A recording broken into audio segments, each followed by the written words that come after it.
दोस्तों BA third semester के वो विद्यार्थी जिनके पास में आर्कियोलॉजी सब्जेक्ट है, उनकी पहली वीडियो मेरे यूट्यूब चैनल पर अपलोड हो चुकी है। ये उसका दूसरा पार्ट है, क्योंकि वो वीडियो ज़्यादा लंबी हो रही थी तो इसलिए हमने दूसरा पार्ट बनाया है। तो चलिए शुरू करते हैं। हम जहाँ से हमने छोड़ा था वहीं से आगे से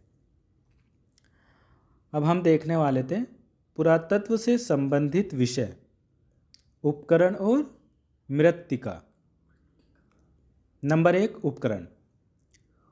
पुरातत्व में उपकरण मानव सभ्यता के विकास और क्रमिक परिवर्तन का अध्ययन करने में महत्वपूर्ण भूमिका निभाते हैं। विभिन्न प्रकार के उपकरणों का उपयोग करके पुरातत्वविद विभिन्न संस्कृतियों के तकनीकी कौशल, कला, अर्थव्यवस्था और सामाजिक संगठनों के बारे में महत्वपूर्ण जानकारी प्राप्त करते हैं। उपकरणों के प्रकार। पहला पॉइंट है पाषाण उपकरण।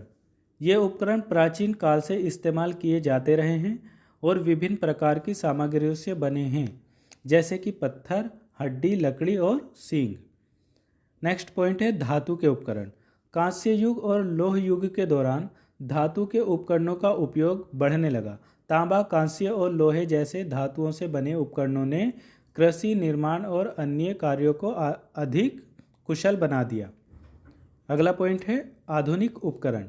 आधुनिक पुरातत्व में विभिन्न प्रकार के यांत्रिक और इलेक्ट्रॉनिक उपकरणों का उपयोग उत्खनन, डेटिंग और कलाकृतियों के विश्लेषण में किया जाता है। अब हम देखते हैं उपकरणों का महत्व। तकनीकी विकास। उपकरणों का अध्ययन करके पुरातत्वविद यह समझ सकते हैं कि समय के साथ तकनीक कैसे विकसित हुई है। नेक्स्ट, सांस्कृतिक संबंध। उपकरणों की तुलना करके पुरातत्वविद विभिन्न संस्कृतियों के बीच संबंधों का पता लगा सकते हैं। नेक्स्ट, आर्थिक गतिविधियाँ।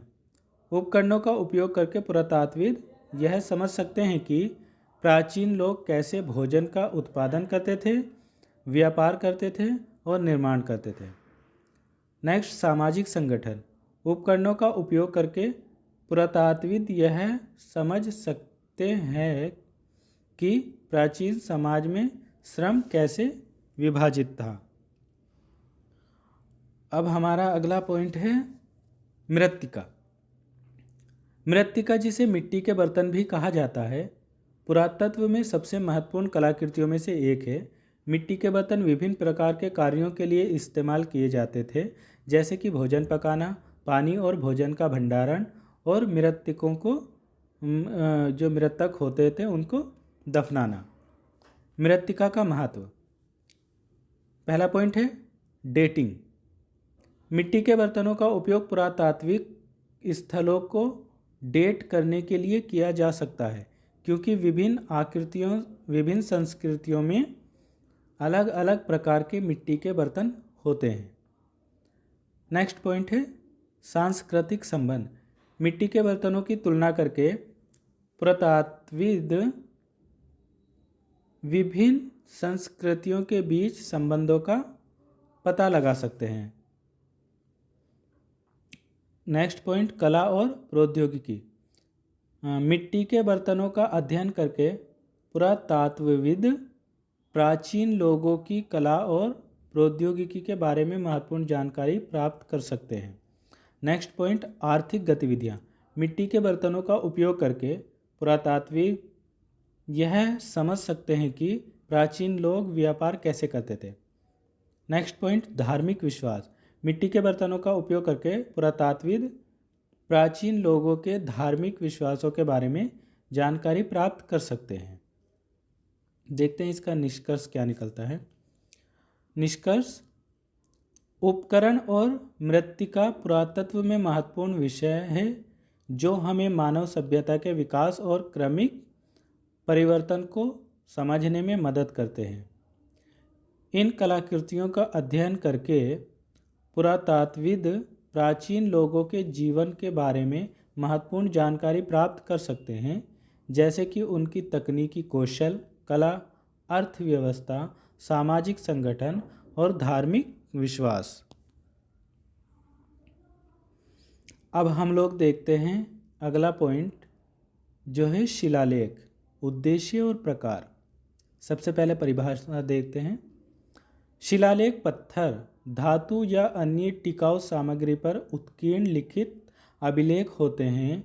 ये प्राचीन काल से ही महत्वपूर्ण घटनाओं, राजाओं के शासनकाल, धार्मिक अनुष्ठानों, दान पुण्य और अन्य महत्वपूर्ण जानकारी को दर्ज करने के लिए उपयोग किए जाते रहे हैं।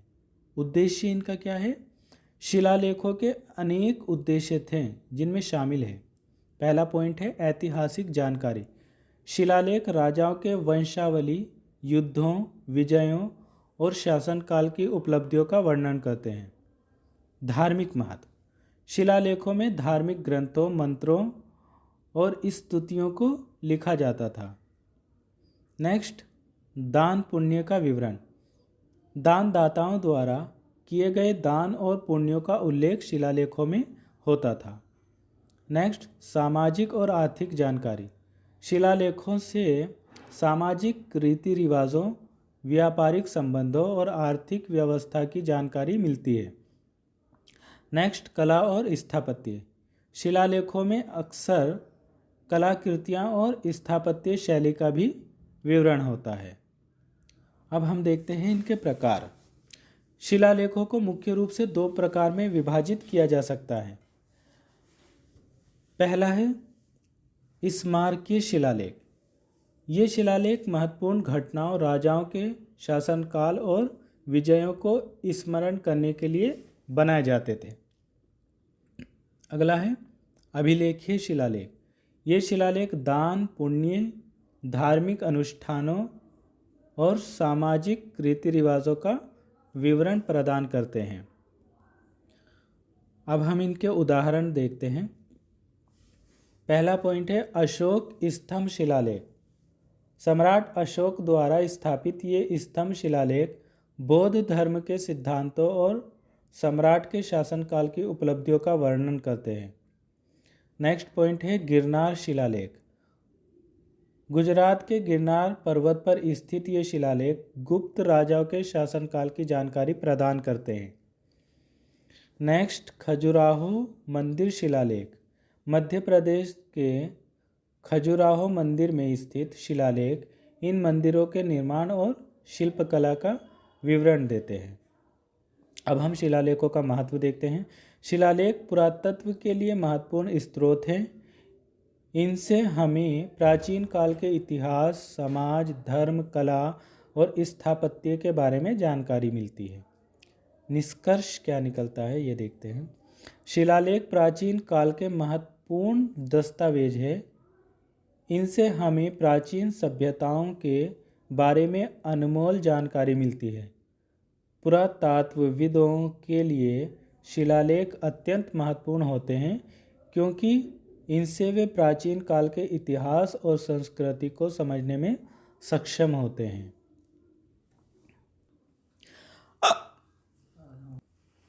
अब हम देखते हैं प्राचीन भारतीय सिक्कों का परिचय। पुरातत्व से संबंधित एक महत्वपूर्ण विषय है ये। प्रस्तावना। पुरातत्व इतिहास की वह शाखा है जो भौतिक अवशेषों का अध्ययन करके अतीत को समझने का प्रयास करती है। सिक्के पुरातत्व के महत्वपूर्ण स्रोतों में से एक है जो हमें प्राचीन काल के राजनीतिक, सामाजिक, आर्थिक और धार्मिक जीवन के बारे में महत्वपूर्ण जानकारी प्रदान करते हैं। सिक्कों का इतिहास। भारतीय सिक्कों का इतिहास 6वीं शताब्दी ईसा पूर्व में शुरू होता है, जब छिद्रित सिक्के पहली बार ढाले गए थे। ये सिक्के तांबे के बने होते थे और इनमें विभिन्न प्रकार के चिन्ह होते थे। बाद में चांदी और सोने के सिक्के भी ढाले जाने लगे। महत्वपूर्ण सिक्के कौन कौन से ये देखते हैं। प्राचीन भारत में विभिन्न राजवंशों ने विभिन्न प्रकार के सिक्के ढाले थे। कुछ महत्वपूर्ण सिक्कों में शामिल है। पहला पॉइंट है कारशापण। ये तांबे के सिक्के थे जो मौर्य काल में ढाले गए थे। अगला पॉइंट है पंचमार्क। ये चांदी के सिक्के थे जो कुषाण काल में ढाले गए थे। नेक्स्ट है दीनार। ये सोने के सिक्के थे जो गुप्त काल में ढाले गए थे। अब हम सिक्कों का महत्व देखते हैं। प्राचीन भारतीय सिक्के कई कारणों से महत्वपूर्ण थे। पहला पॉइंट है राजनीतिक इतिहास। सिक्के हमें प्राचीन राजवंशों के बारे में महत्वपूर्ण जानकारी प्रदान करते हैं, जैसे कि उनके शासनकाल, उनके क्षेत्र और उनकी शक्ति। नेक्स्ट पॉइंट है आर्थिक इतिहास। सिक्के हमें प्राचीन भारत की अर्थव्यवस्था के बारे में जानकारी प्रदान करते हैं, जैसे कि व्यापार, कर प्रणाली और मुद्रास्फीति। नेक्स्ट पॉइंट सामाजिक इतिहास। सिक्के हमें प्राचीन भारत के सामाजिक जीवन के बारे में जानकारी प्रदान करते हैं, जैसे कि धर्म, कला और संस्कृति। निष्कर्ष, प्राचीन भारतीय सिक्के पुरातत्व के महत्वपूर्ण स्रोत हैं जो हमें अतीत को समझने में मदद करते हैं। सिक्कों का अध्ययन करके हम प्राचीन भारत के राजनीतिक, सामाजिक, आर्थिक और धार्मिक जीवन के बारे में महत्वपूर्ण जानकारी प्राप्त कर सकते हैं। इसके अलावा अतिरिक्त टिप्पणियाँ जो है वो देख लेते हैं। सिक्कों का अध्ययन विभिन्न प्रकार के तरीकों से किया जा सकता है, जैसे कि धातुकर्म, नुमांकन और प्रतीकात्मकता का विश्लेषण। नेक्स्ट, सिक्कों का उपयोग विभिन्न प्रकार के शोध प्रश्नों का उत्तर देने के लिए किया जा सकता है, जैसे कि व्यापारिक मार्ग का पता लगाना, राजनीतिक संबंधों का अध्ययन करना और सामाजिक परिवर्तनों का विश्लेषण करना। नेक्स्ट, सिक्के प्राचीन भारत के इतिहास और संस्कृति के बारे में जानने के लिए एक महत्वपूर्ण स्रोत है। दोस्तों, ये वीडियो बहुत लंबी हो जा रही है, इस वजह से हम इस सिलेबस का तीसरा पार्ट बनाएंगे, जिसमें आगे का कवर करेंगे। तो चलिए, अगली वीडियो देखने के लिए इसका तीसरा पार्ट देख लेना। Thank you so much.